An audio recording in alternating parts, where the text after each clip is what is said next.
So as we celebrate this Easter time, it's good to reflect across the Easter story, from Palm Sunday through to Good Friday, Easter Monday, and then on beyond to Pentecost and right up to today, because Jesus is alive and is changing lives every single day. But today we're celebrating Palm Sunday, Jesus' arrival in Jerusalem. The crowd love him. They are cheering. But by Good Friday, the atmosphere has changed. The crowd has turned against him. He has been betrayed by one of his closest friends. Most of his followers aren't there. He dies alone in pain, mocked on the cross. And yet, even then, he serves those around him. He asks God to forgive those people who are crucifying him. It's interesting the crowd changed so quickly. He was being cheered on Palm Sunday. But then perhaps we shouldn't be surprised. Even today, we build up our heroes, our superstars, our celebrities. We cheer them only to bring them back down to earth. Maybe the world has not changed much since Jesus' time. Good Friday we may see as an end point. Jesus dies on the cross. Strange perhaps that we should call it Good Friday when it is the day that Jesus died. In a way it is an end point. It is an end point to the first part of his ministry, but it is the starting point of the second part of his ministry. As Jesus dies, is buried, and is resurrected, a new part of his ministry starts. The church that he started, the movement that he started, moves from being confined to a small space to one that explodes out across the earth, touches people's lives everywhere.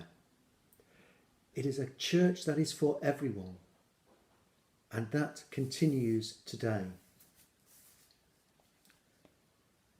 Perhaps that seemed the darkest point as Jesus is died and buried, but it is the point of rebirth, the changing point.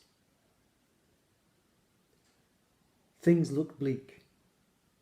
And today, when we are in lockdown, as we celebrate Easter this year, things look bleak. But we must look forward, and we must look at the good things that are happening around us. People in isolation, strangely, are reconnecting.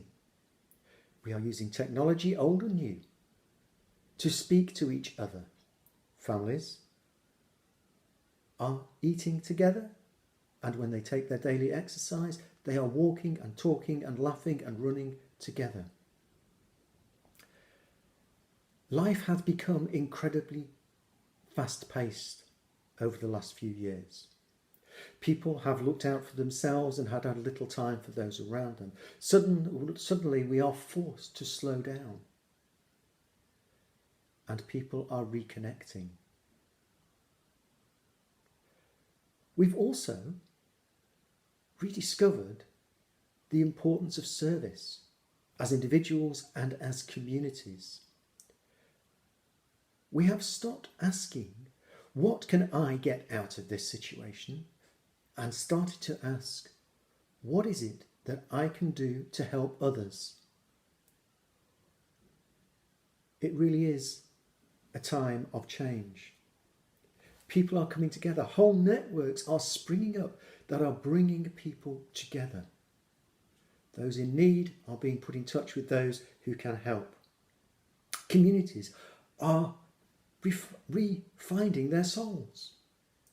And churches are having to change and learn to be church again.